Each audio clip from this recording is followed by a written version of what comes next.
The Temple by HP Lovecraft. Manuscript found on the coast of Yucatan.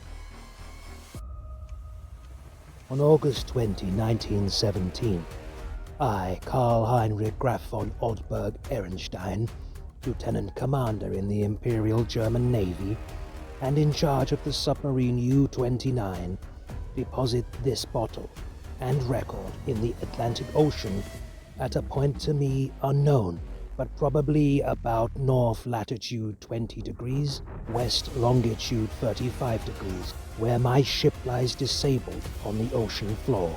I do so because of my desire to set certain unusual facts before the public. A thing I shall not in all probability survive to accomplish in person, since the circumstances surrounding me are as menacing as they are extraordinary, and involve not only the hopeless crippling of the U-29, but the impairment of my iron German will in a manner most disastrous. On the afternoon of June 18, as reported by the wireless to the U-61, bound for Kiel, we torpedoed the British freighter Victory, New York to Liverpool, in north latitude 45 degrees 16 minutes, west longitude 28 degrees 34 minutes, permitting the crew to leave in boats in order to obtain a good cinema view for the Admiralty record. The ship sank quite picturesquely, bow first, stern rising high out of the water, whilst the hull shot down perpendicularly to the bottom of the sea. Our camera missed nothing, and I regret that so fine a reel of film should never reach Berlin. After that, we sank the lifeboats with our guns and submerged. When we rose to the surface about sunset, a seaman's body was found on the deck, hands gripping the railing in a curious fashion. The poor fellow was young, rather dark, and very handsome, probably an Italian or Greek, and undoubtedly of the Victory's crew. He had evidently sought refuge on the very ship which had been forced to destroy his own. One more victim of the unjust war of aggression which the English pig-dogs are waging upon the fatherland. Our men searched him for souvenirs and found in his coat pocket a very odd bit of ivory carved to represent a youth's head crowned with laurel. My fellow officer, Lieutenant Klenzer, believed that the thing was of great age and artistic value, so took it from the men for himself. How it had ever come into the possession of a common sailor, neither he nor I could imagine. As the dead man was thrown overboard, there occurred two incidents which created much disturbance amongst the crew. The fellow's eyes had been closed, but in the dragging of his body to the rail, they were jarred open, and many seemed to entertain a queer delusion that they gazed steadily and mockingly at Schmidt and Zimmer, who were bent over the corpse. The boatswain, Muller, an elderly man who would have known better had he not been a superstitious Alsatian swine, became so excited by this impression that he watched the body in the water and swore that after it sank a little, it drew its limbs into a swimming position and sped away to the south under the waves. Klenzer and I did not like these displays of peasant ignorance and severely reprimanded the men, particularly Muller. The next day, a very troublesome situation was created by the indisposition of some of the crew.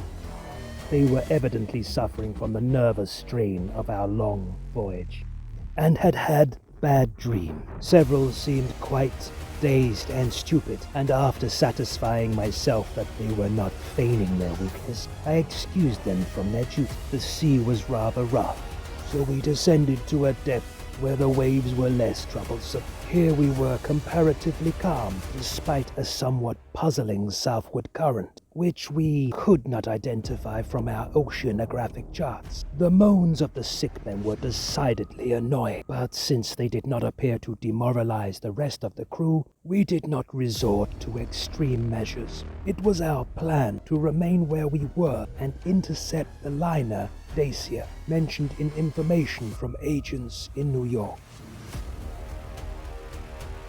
In the early evening, we rose to the surface and found the sea less heavy. The smoke of a battleship was on the northern horizon, but our distance and ability to submerge made us safe. What worried us more was the talk of Bosun Mullah, which grew wilder as the night came on. He was in a detestably childish state and babbled of some illusion of dead bodies drifting past the undersea portholes, bodies which looked at him intensely and which he recognized in spite of bloating as having seen dying during some of our victorious German exploits.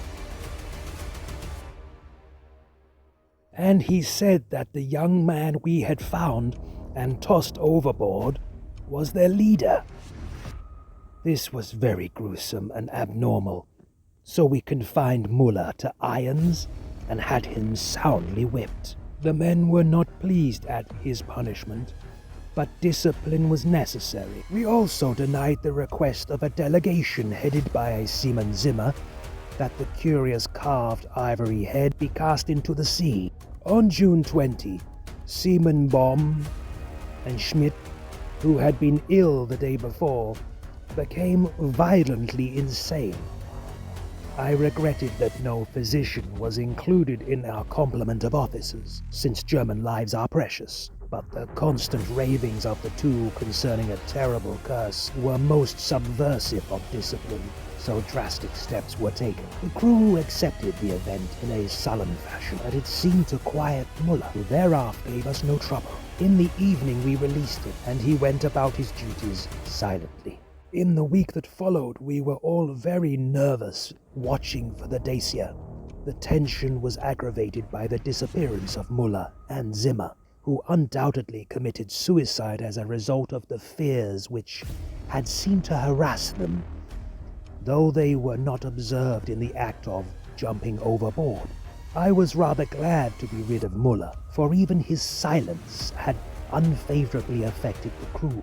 Everyone seemed inclined to be silent now, as though holding a secret fear. Many were ill, but none made a disturbance. Lieutenant Cleanser chafed under the strain, and was annoyed by the merest trifles, such as the school of dolphins which gathered about the U-29 in increasing numbers, and the growing intensity of that southward current, which was not on our chart. It at length became apparent that we had missed the Dacia altogether. Such failures are not uncommon, and we were more pleased than disappointed, since our return to Wilhelmshaven was now in order. At noon, June 28, we turned northeastward, and despite some rather comical entanglements with the unusual masses of dolphins, were soon underway. The explosion in the engine room at 2 p.m. was wholly a surprise. No defect in the machinery or carelessness in the men had been noticed, yet without warning the ship was racked from end to end with a colossal shock. Lieutenant Cleanser hurried to the engine room, finding the fuel tank and most of the mechanism shattered, and engineers Raab and Schneider instantly killed. Our situation had suddenly become grave indeed, for though the chemical air regenerators were intact, and though we could use the devices for raising and submerging the ship and opening the hatches as long as compressed air and storage batteries might hold out, we were powerless to propel or guide the submarine. To seek rescue in the lifeboats would be to deliver ourselves into the hand of enemies unreasonably embittered against our German nation. And our wireless had failed ever since the Victory affair to put us in touch with a fellow U-boat of the Imperial Navy. From the hour of the accident till July 2, we drifted constantly to the south, almost without plans and encountering no vessel. Dolphins still encircled the U-29, a somewhat remarkable circumstance considering the distance we had covered. On the morning of July 2, we sighted a warship flying American colors, and the men became very restless in their desire to surrender. Finally, Lieutenant Cleanser had to shoot a seaman named Traub, who urged this un-German act with especial violence. This quieted the crew for the time, and we submerged unseen. The next afternoon, a dense flock of seabirds appeared from the south, and the ocean began to heave ominously. Closing our hatches, we awaited developments until we realized that we must either submerge or be swamped by the mounting waves. Our air pressure and electricity were diminishing, and we wished to avoid all unnecessary use of our slender mechanical resources. But in this case there was no choice. We did not descend far, and when after several hours the sea was calmer, we decided to return to the surface. Here, however, a new trouble developed, for the ship failed to respond to our direction, in spite of all that the mechanics could do. As the men grew more frightened at this undersea imprisonment, some of them began to mutter again about Lieutenant Cleanser's ivory image. But the sight of an automatic pistol calmed them. We kept the poor devils as busy as we could, tinkering at the machinery, even when we knew it was useless. Cleanser and I usually slept at different times, and it was during my sleep, about 5 a.m., July 4, that the general mutiny broke loose.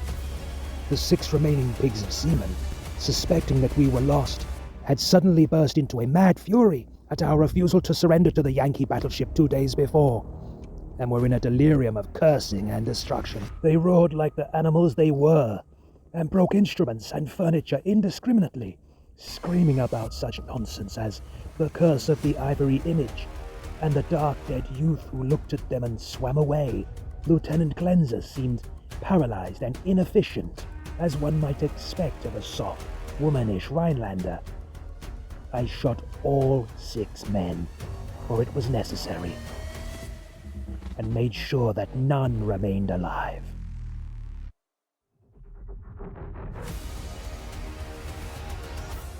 Cleanser seemed very nervous and drank heavily.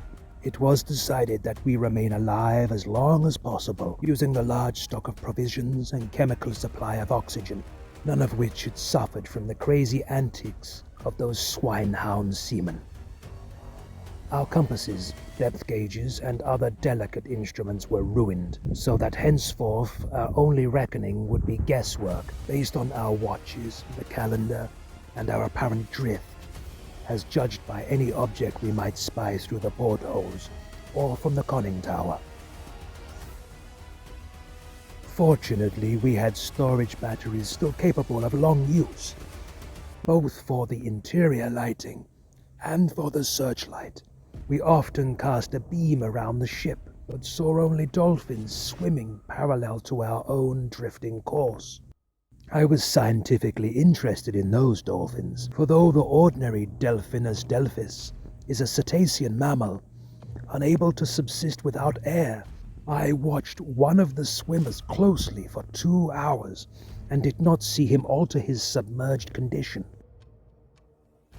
With the passage of time, Cleanser and I decided that we were still drifting south, meanwhile sinking deeper and deeper.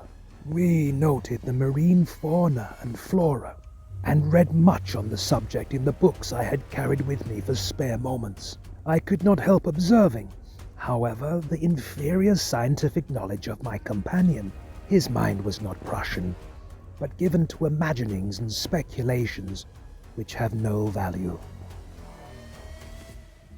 The fact of our coming death affected him curiously, and he would frequently pray in remorse over the men, women, and children he had sent to the bottom, forgetting that all things are noble which serve the German state.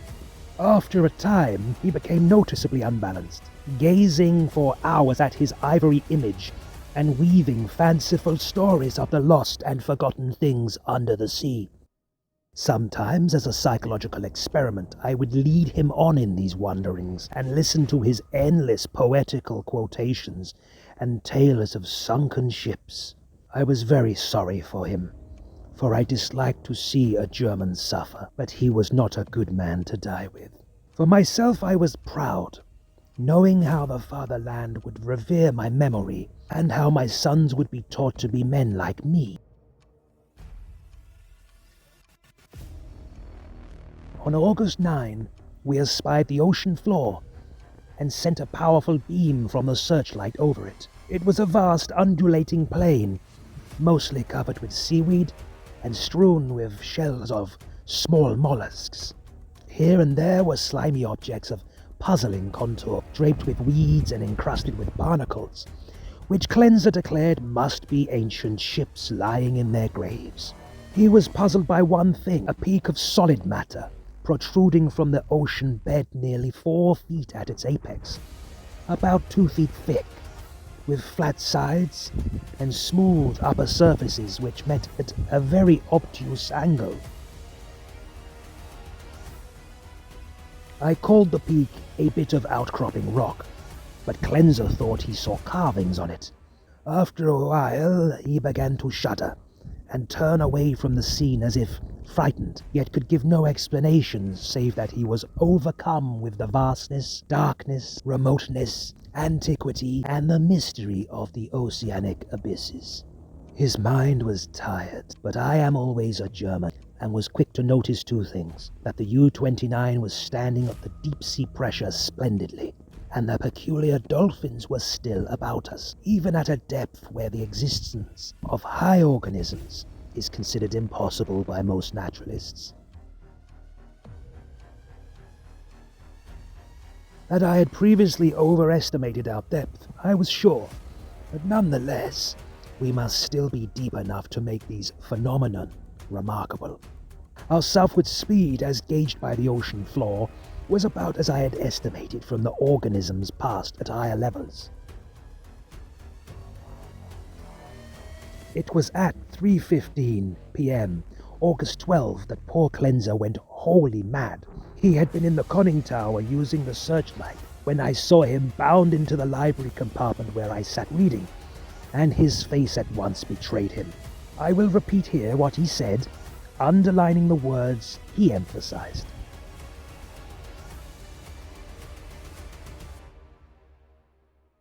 "He is calling! He is calling! I hear him! We must go!" As he spoke, he took his ivory image from the table, pocketed it, and seized my arm in an effort to drag me up the companionway to the deck. In a moment I understood that he meant to open the hatch and plunge with me into the water outside, a vagary of suicidal and homicidal mania for which I was scarcely prepared.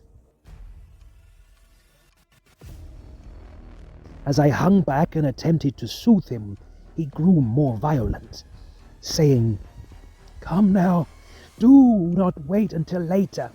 It is better to repent and be forgiven than to defy and be condemned." Then I tried the opposite of the soothing plan and told him he was mad, pitifully demented, but he was unmoved and cried, "If I am mad, it is mercy. May the gods pity the man who in his callousness can remain sane to the hideous end. Come and be mad whilst he still calls with mercy." This outburst seemed to relieve a pressure in his brain, for as he finished he grew much milder, asking me to let him depart alone if I would not accompany him. My course at once became clear. He was a German, but only a Rhinelander and a commoner, and he was now a potentially dangerous madman. By complying with his suicidal request, I could immediately free myself from one who was no longer a companion, but a menace. I asked him to give me the ivory image before he went, but this request brought from him such uncanny laughter that I did not repeat it. Then I asked him if he wished to leave any keepsake or lock of hair for his family in Germany, in case I should be rescued, but again he gave me that strange laugh. So, as he climbed the ladder, I went to the levers, and allowing proper time intervals, operated the machinery which sent him to his death.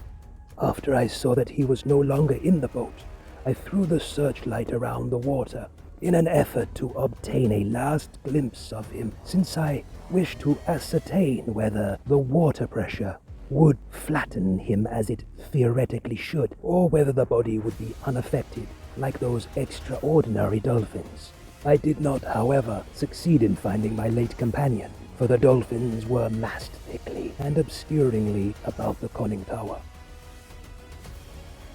That evening I regretted that I had not taken the ivory image surreptitiously from poor Cleanser's pocket as he left, for the memory of it fascinated me.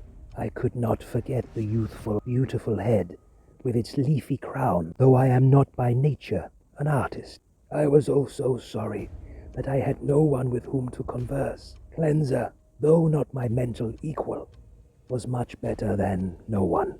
I did not sleep well that night, and wondered exactly when the end would come. Surely I had little enough chance of rescue.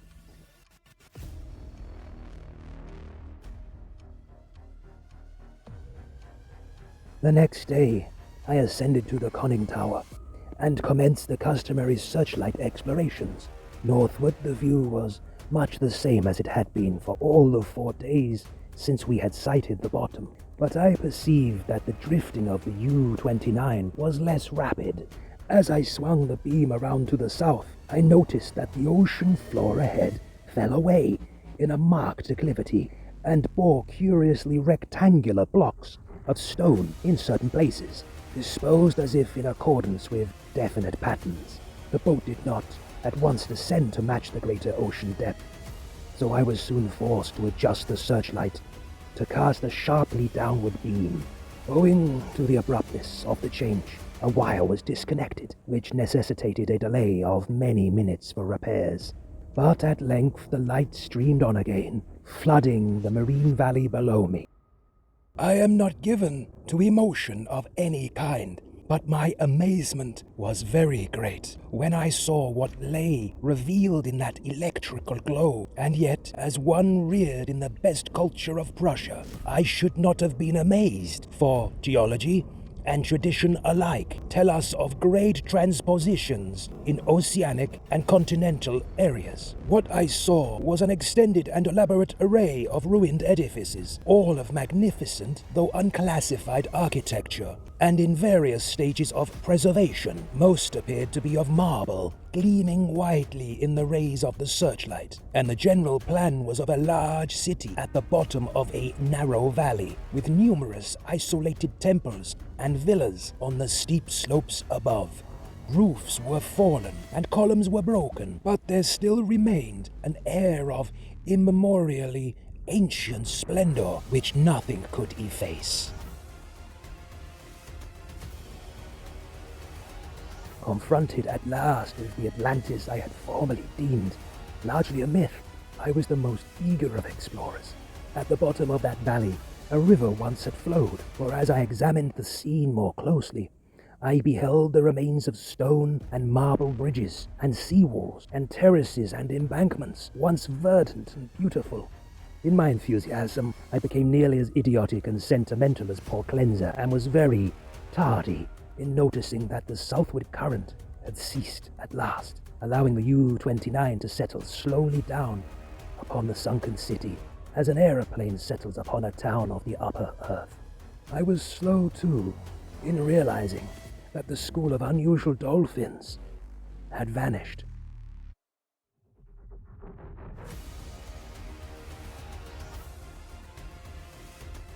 In about 2 hours, the boat rested in a paved plaza close to the rocky wall of the valley. On one side, I could view the entire city as it sloped from the plaza down to the old riverbank. On the other side, in startling proximity, I was confronted by the richly ornate and perfectly preserved facade of a great building, evidently a temple, hollowed from the solid rock. Of the original workmanship of this titanic thing, I can only make conjectures. The facade, of immense magnitude, apparently covers a continuous hollow recess, for its windows are many and widely distributed. In the center yawns a great open door, reached by an impressive flight of steps, and surrounded by exquisite carvings like the figures of bacchanals in relief. Foremost of all are the great columns and frieze both decorated with sculptures of inexpressible beauty, obviously portraying idealized pastoral scenes and processions of priests and priestesses bearing strange ceremonial devices in adoration of a radiant god.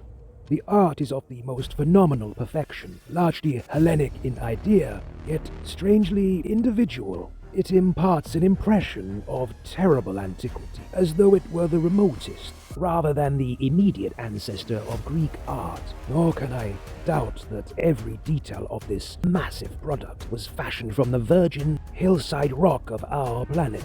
It is palpably a part of the valley wall, though how the vast interior was ever excavated, I cannot imagine. Perhaps a cavern, or series of caverns, furnished the nucleus. Neither age nor submersion has corroded the pristine grandeur of this awful fane, for fane indeed it must be, and today, after thousands of years, it rests untarnished and inviolate in the endless night and silence of the ocean chasm. I cannot reckon the number of hours I spent in gazing at the sunken city, with its buildings, arches, statues, and bridges, and the colossal temple with its beauty and mystery. Though I knew that death was near, my curiosity was consuming, and I threw the searchlight's beam about in eager quest. The shaft of light permitted me to learn many details, but refused to show anything within the gaping door of the rock-hewn temple. And after a time I turned off the current, conscious of the need of conserving power. The rays were now perceptibly dimmer than they had been during the weeks of drifting, and as if sharpened by the coming deprivation of light, my desire to explore the watery secrets grew. I, a German, should be the first to tread those aeon-forgotten ways. I produced and examined a deep-sea diving suit of joined metal and experiment portable light and air regenerator. Though I should have trouble in managing the double hatches alone, I believed I could overcome all obstacles with my scientific skill and actually walk about the dead city in person. On August 16, I effected an exit from the U-29 and laboriously made my way through the ruined and mud-choked streets to the ancient river.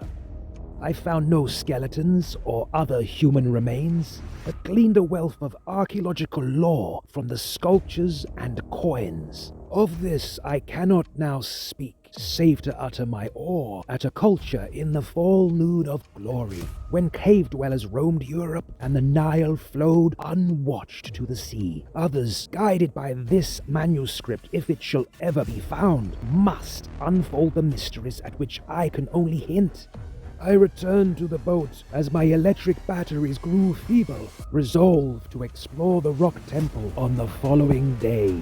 On the 17th, as my impulse to search out the mystery of the temple waxed still more insistent, a great disappointment befell me, for I found that the materials needed to replenish the portable light had perished in the mutiny of those pigs in July. My rage was unbounded, yet my German sense forbade me to venture unprepared into an utterly black interior, which might prove the lair of some indescribable marine monster, or a labyrinth of passages from whose windings I could never extricate myself. All I could do was to turn on the waning searchlight of the U-29, and with its aid walk up the temple steps and study the exterior carvings. The shaft of light entered the door at an upward angle, and I peered in to see if I could glimpse anything, but all in vain. Not even the roof was visible, and though I took a step or two inside after testing the floor with a staff,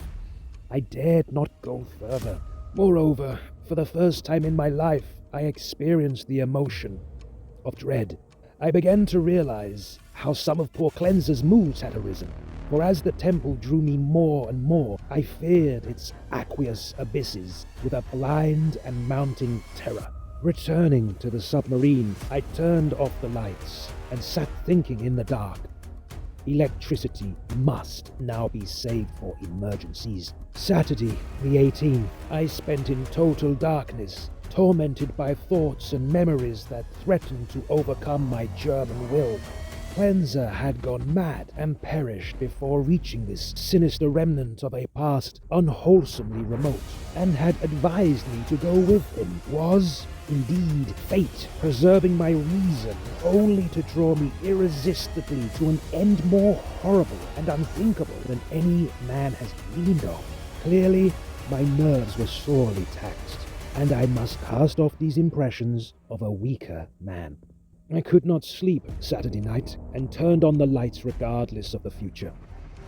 It was annoying that the electricity should not last out the air and provisions. I revived my thoughts of euthanasia, and examined my automatic pistol. Toward morning I must have dropped asleep with the lights on, for I awoke in darkness yesterday afternoon to find the batteries dead. I struck several matches in succession, and desperately regretted the improvidence which had caused us long ago to use up the few candles we carried. After the fading of the last match I dared to waste, I sat very quietly without a light.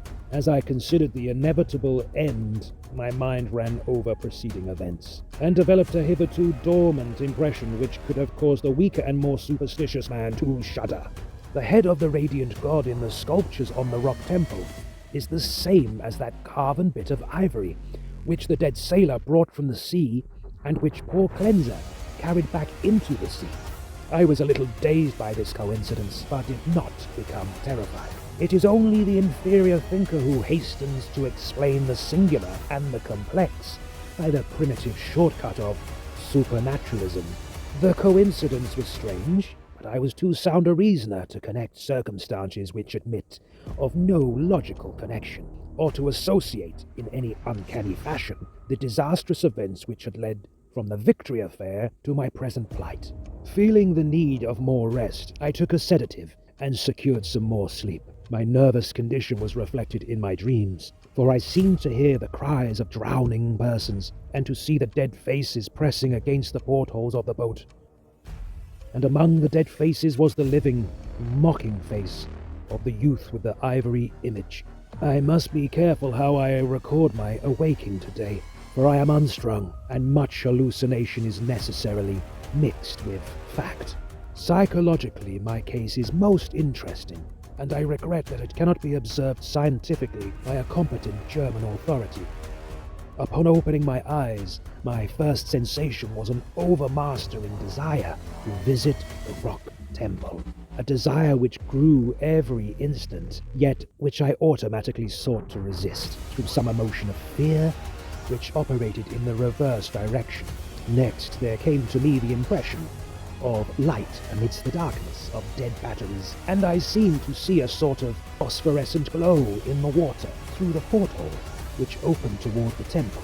This aroused my curiosity, for I knew of no deep-sea organism capable of emitting such luminosity. But before I could investigate, there came a third impression, which, because of its irrationality, caused me to doubt the objectivity of anything my senses might record. It was an aural delusion, a sensation of rhythmic, melodic sound, as of some wild yet beautiful chant or choral hymn, coming from outside, through the absolutely soundproof hull of the U-29. Convinced of my psychological and nervous abnormality, I lighted some matches and poured a stiff dose of sodium bromide solution, which seemed to calm me to the extent of dispelling the illusion of sound. But the phosphorescence remained, and I had difficulty in repressing a childish impulse to go to the porthole and seek its source.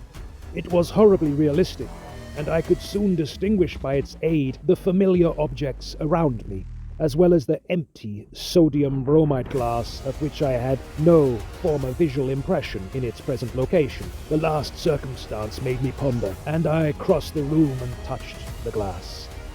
It was indeed in the place where I had seemed to see it. Now I knew that the light was either real or part of the hallucination, so fixed and consistent that I could not hope to dispel it. So abandoning all resistance, I ascended to the conning tower to look for the luminous agency. Might it not actually be another U-boat, offering the possibilities of rescue? It is well that the reader accept nothing which follows as objective truth, for since the events transcend natural law, they are necessarily the subjective and unreal creations of my overtaxed mind. When I attained the conning tower, I found the sea in general far less luminous than I had expected. There was no animal or vegetable phosphorescence about, and the city sloped down to the river was invisible in blackness. What I did see was not spectacular, not grotesque or terrifying, yet it removed my last vestige of trust in my consciousness, for the door and windows of the undersea temple, hewn from the rocky hill, were vividly aglow with a flickering radiance, as from a mighty altar flame far within. Later incidents are chaotic.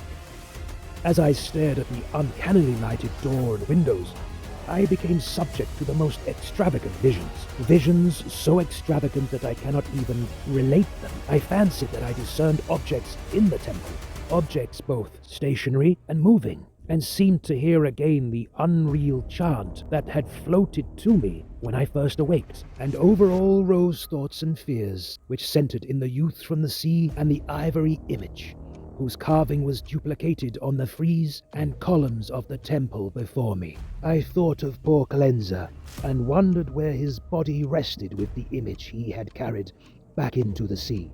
He had warned me of something, and I had not heeded, but he was a soft-headed Rhinelander who went mad at troubles a Prussian could bear with ease. The rest is very simple. My impulse to visit and enter the temple has now become an inexplicable and imperious command, which ultimately cannot be denied. My own German will no longer controls my acts, and volition is henceforth possible only in minor matters. Such madness it was which drove Cleanser to his death, bareheaded and unprotected in the ocean. But I am a Prussian, and a man of sense, and will use to the last what little will I have. When first I saw that I must go, I prepared my diving suit, helmet, and air regenerator for instant donning, and immediately commenced to write this horrid chronicle, in the hope that it may someday reach the world. I shall seal the manuscript in a bottle and entrust it to the sea as I leave the U-29 forever. I have no fear, not even from the prophecies of the madman Cleanser. What I have seen cannot be true, and I know that this madness of my own will at most lead only to suffocation when my air is gone. The light in the temple is a sheer delusion, and I shall die calmly, like a German, in the black and forgotten depths. This demoniac laughter which I hear as I write comes only from my own weakening brain, so I will carefully don my diving suit and walk boldly up the steps into that primal shrine, the silent secret of unfathomed waters and uncounted years.